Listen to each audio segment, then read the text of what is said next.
2023 में इंडिया के एक शहर का नाम बार बार न्यूज में आ रहा है। Kota.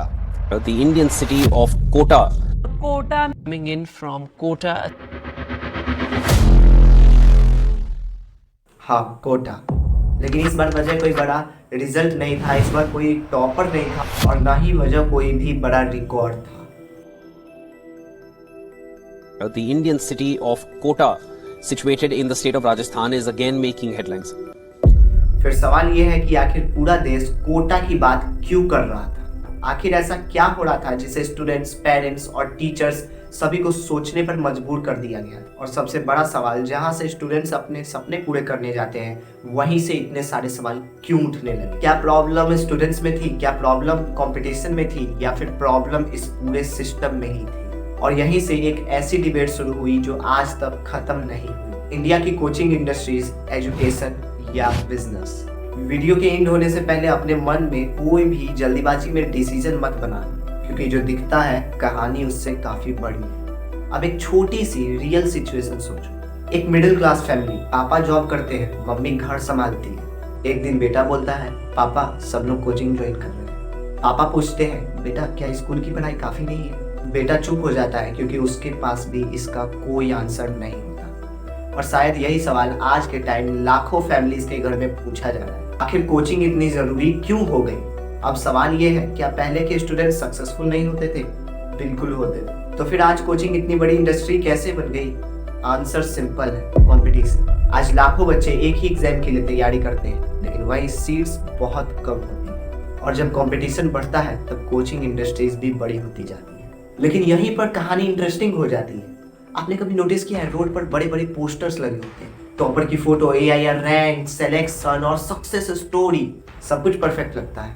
लेकिन सवाल ये है, जो पोस्टर पे स्टूडेंट की फोटो है, उसके अलावा बाकी स्टूडेंट्स का क्या?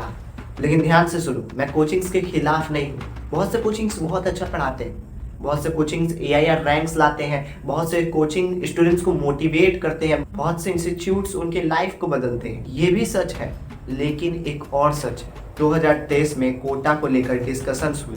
उन्होंने एक चीज सामने ला दी, प्रेशर, बहुत ज्यादा प्रेशर, रैंक का प्रेशर, टेस्ट का प्रेशर, कंपैरिजन का प्रेशर, और कई स्टूडेंट्स इसी प्रेशर के साथ रोज जीते हैं। अब एक और सवाल, क्या एजुकेशन का मतलब सिर्फ एग्जाम क्लियर करना ही है या कुछ सीखना भी? क्या सक्सेस का मतलब सिर्फ रैंक है या स्किल भी है?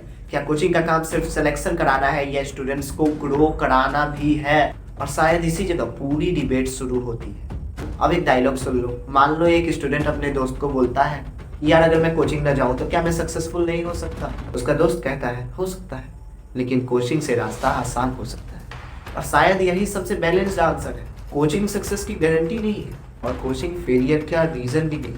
असली डिफरेंस स्टूडेंट्स की मेहनत से आता है। टीचर गाइड कर सकता है, इंस्टीट्यूट सपोर्ट कर सकता है, लेकिन पढ़ाई खुद स्टूडेंट्स को ही करनी पड़ती है। और यही बात अक्सर लोग भूल जाते हैं। तो फिर फाइनल आंसर क्या है? इंडिया की कोचिंग इंडस्ट्री एजुकेशन है या बिजनेस? सच कहूँ, शायद दोनों, एजुकेशन भी, बिजनेस भी।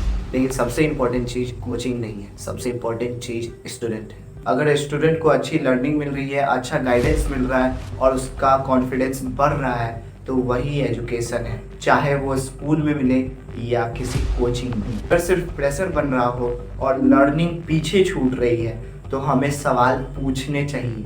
और वीडियो खत्म होने से पहले एक आखिरी सवाल, अगर कल से इंडिया की सारी कोचिंग बंद हो जाए तो हमारा एजुकेशन सिस्टम वैसे ही चलेगा या पूरा सिस्टम बदल जाएगा? कमेंट में जरूर बताना कि इंडिया की कोचिंग इंडस्ट्री एजुकेशन है या business. And be regular with साम भारद्वाज। जय हिंद, मिलते हैं अगली वीडियो में।